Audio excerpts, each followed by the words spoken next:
po sa lahat, I am Casey Natividad. Dati po akong empleyado sa isang remittance center. Yes po, for almost 5 years as a regular employee.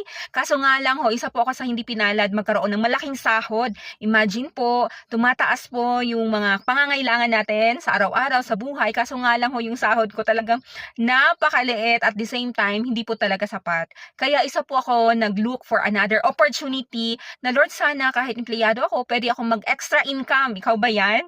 Ayan, so talagang nag-scroll ako sa Facebook ng pagkakitaan online. So buti na lang talaga nakita ko itong online opportunity na kahit po nasa bahay ka, cellphone mo lang, gamit mo, pwede ka palang kumita ng extra. Yes po, because of this online community, natutulungan kang matupad yung pangarap mo. So dati po akong mahiyain. Ngayon po, talagang grabe. Itong sinasakyan ko, isa din sa resulta ng paghaw ko noon. Buti na lang talaga, sinubukan ko at